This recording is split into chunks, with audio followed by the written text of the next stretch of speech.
Alors sur le fait qu'il y ait des autotests, c'est une très bonne chose, hein, et le SNALC les demande depuis plusieurs mois, et on souhaiterait même qu'on puisse les élargir au-delà du lycée, puisque la Haute Autorité de Santé a jugé qu'ils étaient pertinents à tous les niveaux du système éducatif. La grosse difficulté, c'est sur l'organisation. Alors, on les reçoit avec du retard. Ça, c'est normal, on est habitué, j'allais dire maintenant. Donc, on les aura courant de la semaine pour les personnels, peut-être un peu plus tard encore pour les lycéens.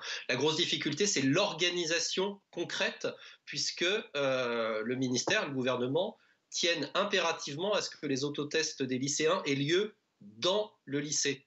Et ça, c'est tout à fait délirant, en fait, puisque c'est des autotests, les lycéens sont parfaitement capables de les faire chez eux, c'est beaucoup plus simple. Et là, nous, on doit organiser des sessions d'autotests, ce qui est un peu dangereux, hein, sanitairement, où les élèves doivent, pendant un quart d'heure, rester au même endroit, à 2 mètres l'un de l'autre. Bref, on ne sait pas comment on va le faire. Ça Et veut je dire crois que que beaucoup de chefs d'établissement n'y arriveront pas. concrètement, toute une classe va arriver le matin et on va dire à chaque élève de se tester tous en même temps. Enfin, vous savez pas du tout Mais comment c'est ça va se ça, en passer. fait. Et c'est ça, c'est ce qu'on essaye de résoudre. C'est cette quadrature du cercle-là qu'on essaye de résoudre, parce qu'on est déjà dans des demi-groupes ou dans des demi-jauges pour beaucoup de lycées depuis le mois de novembre dernier. C'est le cas de mon lycée, par exemple. Et on a déjà très peu d'heures de cours, en fait, avec les élèves. Et en plus, on a des épreuves du bac qui n'ont pas du tout été supprimées, hein, pour la fin de l'année, pour le moment. On va Et parler on du est là bac en train de après. se dire, il va falloir... Voilà. Mais ça a un lien, parce qu'on se dit, il va falloir trouver encore du temps pour organiser des autotests, pour voilà, encore perdre des heures d'enseignement pour organiser des autotests, alors qu'on court très clairement après les heures d'enseignement et après les heures d'enseignement en présentiel, puisqu'on en aura en gros que la moitié.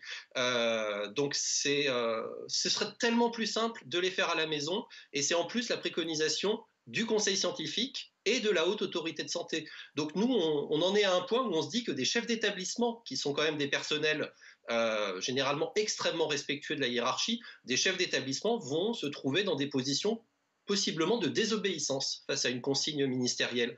Je crois qu'il faut que le ministère voilà, retrouve la raison sur ces autotests. Ils sont demandés, ils sont attendus, ils sont utiles sur le plan sanitaire, mais qu'on arrête de nous embêter avec des modalités d'organisation ubuesques, vraiment Oui, en ubuesques. gros, vous nous dites que votre métier, c'est d'enseigner et c'est pas de faire des tests. L'Union Bien nationale sûr. des lycéens appelle aujourd'hui à des blocus dans des lycées, et il y en a eu d'ailleurs, pour demander que le bac soit entièrement validé en contrôle continu. Est-ce que vous suivez ce mouvement ?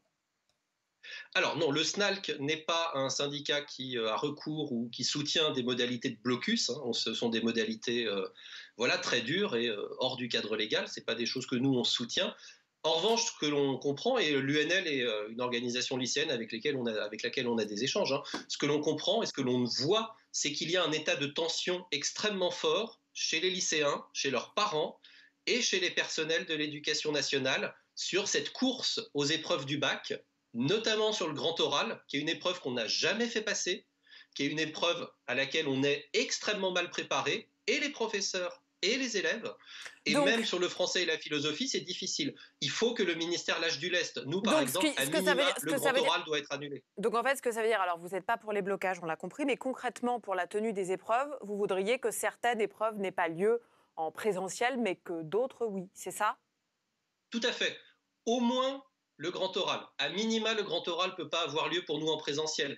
Il faut quand même qu'on se rende compte qu'on a maintenu une réforme structurelle du lycée et des 3 voies du lycée, parce qu'il y a la voie professionnelle avec le chef-d'œuvre, c'est le même problème, hein.